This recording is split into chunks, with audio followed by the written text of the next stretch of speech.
Bom dia, bom dia, bom dia.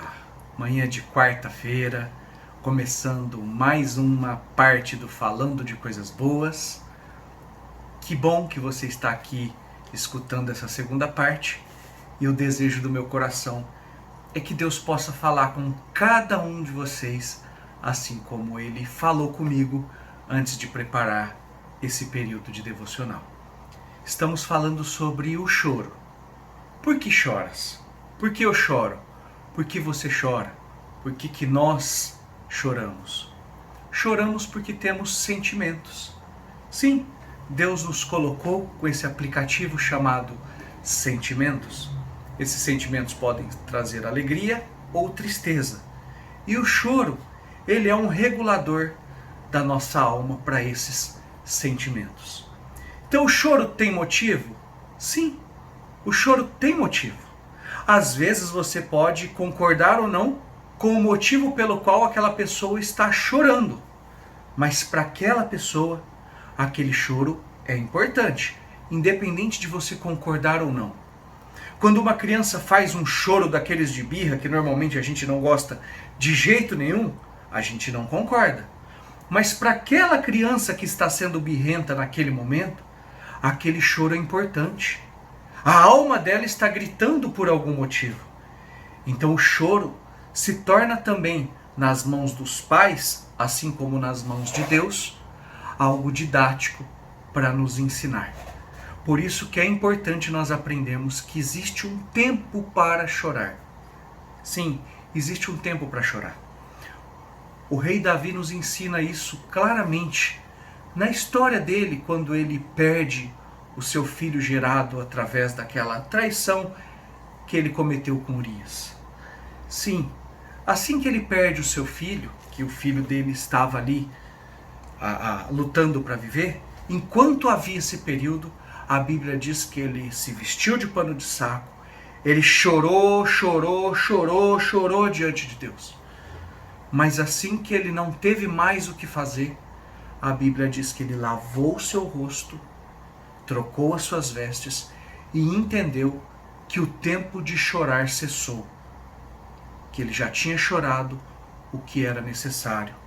E aí ele foi buscar as respostas para o aprendizado que ele poderia ter através daquele choro. Então o choro tem um limite, tem um prazo. O choro, o prazo dele, normalmente eu costumo dizer que é até lavar a nossa alma, para que a gente possa entender na nossa mente a razão desse choro. E se esse choro continua por muito tempo, vai se tornar um alagamento da nossa alma. E aí a gente corre o risco de cairmos em doenças como crises de ansiedade e a tal da depressão, o que não é positivo para ninguém. Até mesmo o luto. Existe um prazo de choro pelo luto.